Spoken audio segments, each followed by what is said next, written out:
नमस्ते बच्चों। बच्चों, सूक्ष्म जीव हमारे बहुत अच्छे मित्र माने जाते हैं।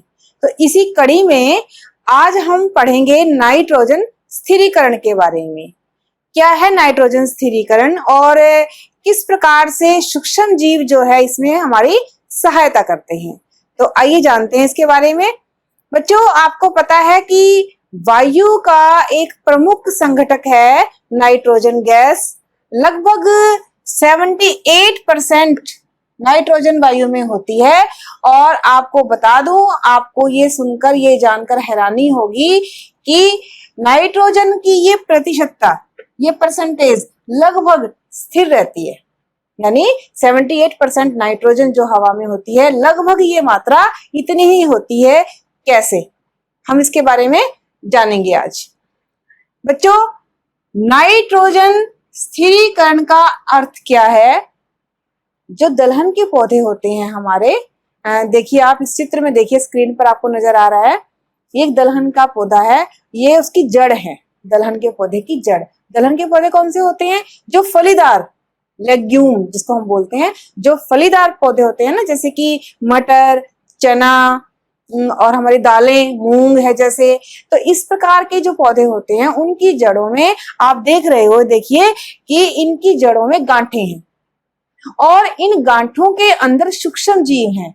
एक बैक्टीरिया है ये, इसका नाम है राइजोबियम।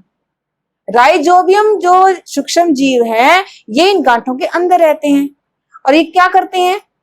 ये हवा की नाइट्रोजन को का स्थिरीकरण करते हैं। हवा की नाइट्रोजन को ग्रहण करते हैं और उसका स्थिरीकरण करते हैं।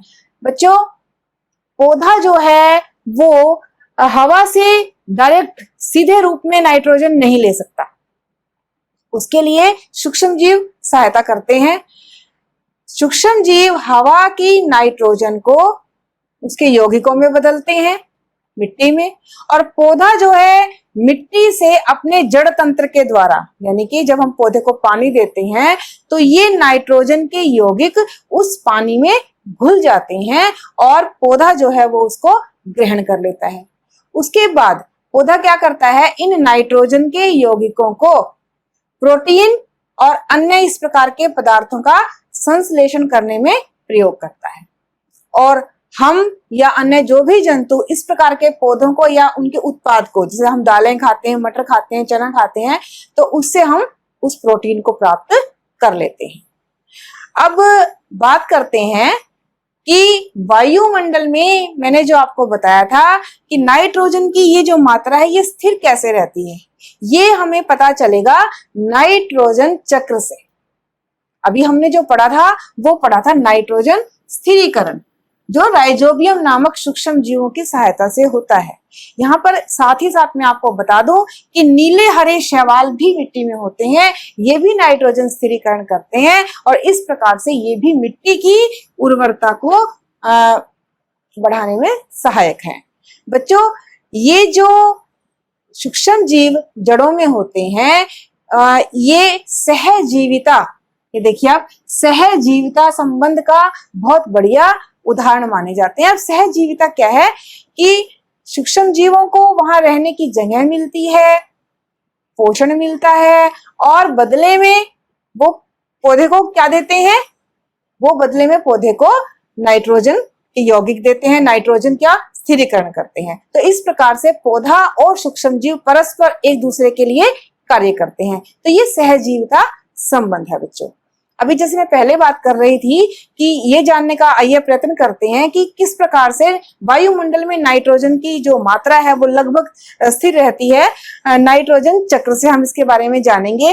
देखिए बच्चों, स्क्रीन पर आपको ये नाइट्रोजन चक्र नजर आ रहा है। ये वायुमंडलीय नाइट्रोजन है। वायुमंडलीय नाइट्रोजन को जीवाणु और नीले हरे शैवाल लेते हैं, उसका स्थिरीकरण करते हैं और ये उनको नाइट्रोजन के यौगिकों में बदल देते हैं। अब मिट्टी में जो ये नाइट्रोजन के यौगिक उपस्थित होते हैं, उन्हें ये नाइट्रोजन के यौगिक जो यहाँ आए मिट्टी में, इनको पौधा ले लेता है और बाकी जो है जीवाणु जो है इन यौगिकों का पुनः गैसीय रूप में बदलाव कर देते हैं, यानी वायुमंडलीय नाइट्रोजन बन जाती है। ये एक चक्र है। दूसरे उसमें देखिए आप कि मिट्टी में जो नाइट्रोजन के यौगिक हैं, इनका पौधों के द्वारा अवशोषण किया जाता है। जैसे मैंने अभी बताया था आपको कि जब हम पौधे को पानी देते हैं तो उस पानी में ये यौगिक घुल जाते हैं और पौधा उसको ग्रहण कर लेता है इस प्रकार से।